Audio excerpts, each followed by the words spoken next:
जो अभी इस्राइल को कबूल करेगा। लेकिन आसिम मुनीर को आज पहलगाम अटैक के मास्टरमाइंड सैफुल्ला कसूरी, डेप्यूटी चीफ जो लश्कर तैयबा का है, उसने धमकी दे दिया। जी हाँ, ओपनली। ये वीडियो आप देखिए, एक क्लिप वायरल हो रहा है। जो ऐसा करेगा, वो हुक्मरान हो, वो बादशाह हो, वो जो भी हो, जो भी इस्राइल को कबूल करेगा, वो हलाक हो जाएगा, तबाह हो जाएगा, बर्बाद हो जाएगा।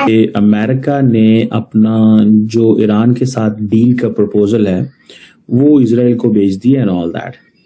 लेकिन एक और चीज भी है, और वो ये है कि वो ये कह रहे हैं, अमेरिकन ये कह रहे हैं कि इजराइल को रिकग्नाइज करें, और पाकिस्तान के ऊपर भी एक ये कहा जा रहा है कि पाकिस्तान को भी रिकग्नाइज करना है। मैं बार बार ये बताता रहा और खबरदार करता रहा कि दहशतगर्दों को लाकर बसाया जा रहा और उसके शवाहिद भी मौजूद थे, लेकिन किसी ने कान नहीं धरे।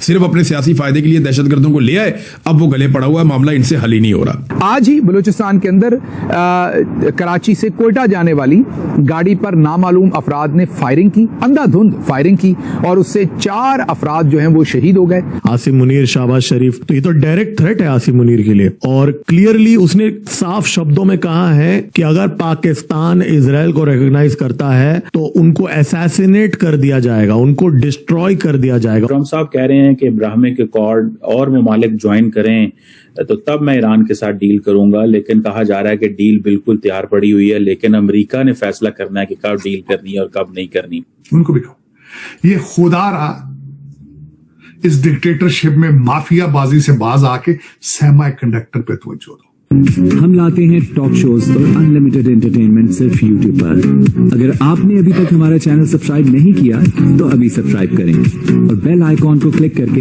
हमारी लेटेस्ट वीडियोस के बारे में अपडेट जानें। पाकिस्तान का ये आतंकी भारत की सबसे बड़ी मुश्किल को खत्म कर सकता है, ये ऐलान इस आतंकी ने खुद कर दिया है। ये आतंकी भारत की सबसे बड़ी परेशानी बन चुके पाकिस्तान को खत्म करने की बातें कर रहा है। इस आतंकी की बात सुनने के बाद आप प्रार्थना या दुआ जो करना चाहते हैं कर लीजिए, ताकि इसने जो कहा है वो सच हो जाए। डोनाल्ड ट्रंप ने खास तौर पर पाकिस्तान से कहा है कि इजराइल को मान्यता देनी होगी। डोनाल्ड ट्रंप के इस आदेश के बाद पाकिस्तान में भूचाल आ गया है। पाकिस्तान के सबसे बड़े आतंकी संगठन लश्कर तैयबा ने ऐलान कर दिया है कि अगर पाकिस्तान की सेना और सरकार ने इजराइल को मान्यता दी तो हम पाकिस्तान को बर्बाद कर देंगे, पाकिस्तान पर हमलों की झड़ी लगा देंगे। यानी हाफिज सईद के संगठन ने पाकिस्तान को ही उड़ाने की धमकी दे दी है। सीधी सी बात है कि इस वक्त पाकिस्तान ने तो कह दिया है कि हम रिकग्नाइज नहीं कर सकते। हमारी तो पोजीशन इस तरह की है कि हमारे तो पासपोर्ट के ऊपर लिखा हुआ है कि हमने इजराइल के अलावा दुनिया के हर मुल्क के लिए ये है।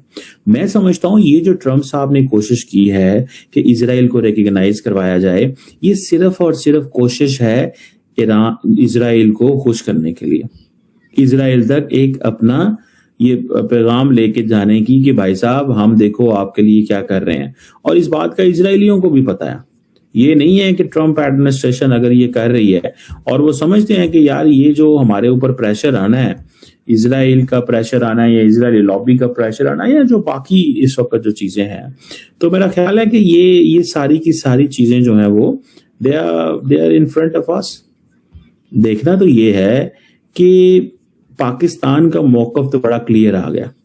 पाकिस्तान के डिफेंस मिनिस्टर ख्वाजा आसिफ ने ये बता दिया, उन्होंने कहा भाई हम नहीं करने जा रहे, हम रिकग्नाइज नहीं करेंगे। ठीक है, हमारे अमेरिका से अच्छे ताल्लुकात हैं, अमेरिका से अच्छे ताल्लुकात होने का मकसद ये नहीं है कि पाकिस्तान अपनी 80 साल खारजा पॉलिसी, फॉरेन पॉलिसी जो है उसको इग्नोर कर दे।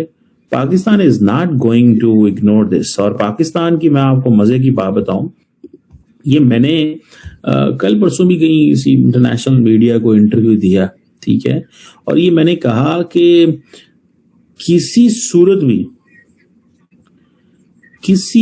भी पाकिस्तान रिकग्नाइज नहीं करेगा।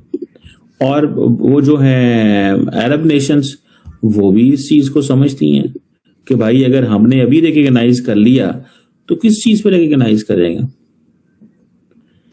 ठीक है, तो अगर डील का प्रेशर जो है वो ट्रंप एडमिनिस्ट्रेशन पे है, तो डील का प्रेशर ईरान के ऊपर भी है, तो वो भी ये सोच रहे हैं। लेकिन असल में तो यूएई को भी पैगाम दिया जा रहा है, यूएई को ये कहा जा रहा है कि देखो हम तुम्हारे लिए कोशिश कर रहे हैं, हम तुम्हारे लिए कोशिश कर रहे हैं, हम रिकग्निशन मांग रहे हैं इजराइल की। हम नहीं चाहते कि इजराइल जो है, जो यूएई है, वो खित्ते के अंदर तन्हा रहे, बिल्कुल नहीं हम चाहते। लेकिन आसिम मुनीर को आज पहलगाम अटैक के मास्टरमाइंड सैफुल्ला कसूरी, डिप्टी चीफ जो लश्कर तैयबा का है, उसने धमकी दे दिया। जी हाँ, ओपनली ये वीडियो आप देखिए, एक क्लिप वायरल हो रहा है। तुम भी इसराइल के यहूदियों को कबूल कर लो, हालांकि ऐसा नहीं हो सकता। जो ऐसा करेगा वो हुक्मरान हो, वो बादशाह हो, वो जो भी हो, जो भी इसराइल को कबूल करेगा वो हलाक हो जाएगा, तबाह हो जाएगा, बर्बाद हो जाएगा। इंशाअल्लाह ये उम्मत मुसलमान, हमारा ईमान है, ये किसी तौर पर भी बदमाश दहशतगर्द दुनिया के सबसे बड़े गुंडे इसराइल को कभी तस्लीम नहीं करें। तो यहाँ पे सैफुल्ला कसूरी ने डायरेक्ट वार्निंग दे दिया है आसिम मुनीर को। उसने हुक्मरान का नाम लिया है, मतलब हुक्मरान कौन है, लीडर्स जो है ना, आसिम मुनीर, शहबाज शरीफ, तो ये तो डायरेक्ट थ्रेट है आसिम मुनीर के लिए। और क्लियरली उसने साफ शब्दों में कहा है कि अगर पाकिस्तान इजराइल को रिकॉग्नाइज करता है तो उनको असैसिनेट कर दिया जाएगा, उनको डिस्ट्रॉय कर दिया जाएगा, उनको रुइन कर दिया जाएगा। मतलब सीधा असैसिनेशन का कॉल दे रहा है ये बंदा। तो पाकिस्तान के अंदर इंटरनल सिचुएशन इस समय ये हालत है, और यही पाकिस्तान आर्मी और ISI ने इनको पाल पोस के बड़ा किया, यही लश्कर तैयबा को। और ये सैफुल्ला को आज इतनी हिम्मत अगर आ रही है तो आप सोचिए पाकिस्तान के अंदर इन लोगों का इन्फ्लुएंस किस लेवल का होगा, ISI के अंदर या आर्मी के अंदर, या उनका अंडरस्टैंडिंग किस लेवल का होगा। क्या यहाँ पे कोई अननोन गनमैन इसको भी लुढ़काने वाला है?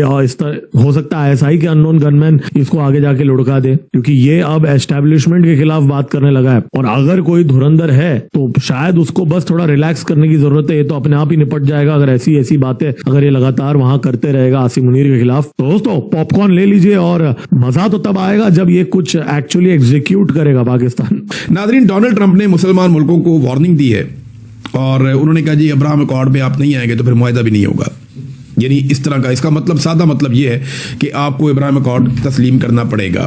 मैं ये क्योंकि हसास खबर है तो ये खबर मैं आपको पढ़ के सुना देता हूं एक NBC न्यूज से। और खबर यह है, डोनाल्ड ट्रंप ने पीर के रोज ये कहा कि ईरान के साथ किसी भी मुआहदे में कई इजाफी ममालिक बशमूल सऊदी अरब और तुर्की को इब्राहिम अकॉर्ड में शामिल होने की जरूरत होनी चाहिए। यानी वो ये कह रहे हैं कि अगर ये मुआहदा होगा तो इसके साथ ये वाला मुआहदा भी करें आप। और ये अमेरिकी सालसी वाले मुआहदे हैं, ये अमेरिका ने 2020 में डोनाल्ड ट्रंप ने शुरू करवाए थे, वो कहते हैं जी वो भी करो साथ में।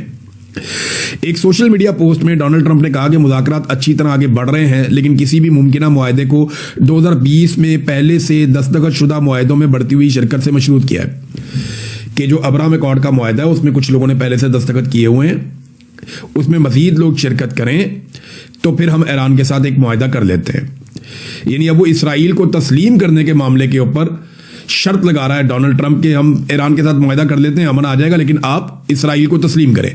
दबाव ज्यादा किन मुल्कों के ऊपर डाल रहा है, उन्होंने सऊदी अरब और कतर की तरफ इशारा किया कि वो ममालिक हैं जिन्हें फौरन दस्तखत करने चाहिए। यानी सऊदी अरब और कतर से तो बड़ा सख्त डिमांड डोनाल्ड ट्रंप ने किया कि आप फौरन अब्राहम अकॉर्ड के ऊपर दस्तखत करें।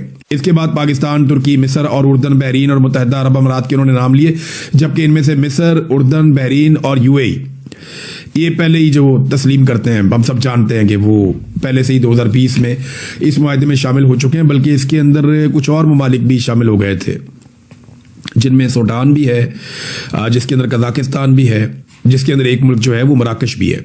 तो ये कुछ ममालिक पहले शामिल हो गए थे। तो डोनाल्ड ट्रंप ने अब ये कहना शुरू कर दिया, सऊदी अरब का तो मुझे बहुत मुश्किल लगता है, पाकिस्तान का भी मुश्किल लगता है। पाकिस्तान का इन्हिसार इस बात पे है कि अगर सऊदी अरब अब्राहम अकॉर्ड का हिस्सा बन जाता है तो फिर पाकिस्तानी हुक्मरान जो है और एस्टेब्लिशमेंट इस डिबेट को छेड़ेगी कि जनाब क्योंकि सऊदी अरब ने कर लिया तो जब अरबों को एतराज़ नहीं है तो हमें क्या एतराज़ है, हम तो अपने भाइयों के साथ खड़े हैं। तो ये फ़लस्तीन की बेहतरी के लिए, एक नए मुस्तकबिल की तलाश के लिए और फ़लस्तीनी रियासत के क़याम के लिए हम इसका हिस्सा बन रहे हैं। तो आपको ये वीडियो कैसा लगा कमेंट बॉक्स में जरूर लिखिए। इस वीडियो को लाइक कीजिए, शेयर कीजिए, सब्सक्राइब करना ना भूलिए आपके चैनल EFC.Z को। मिलते हैं अगली वीडियो में। जय हिंद।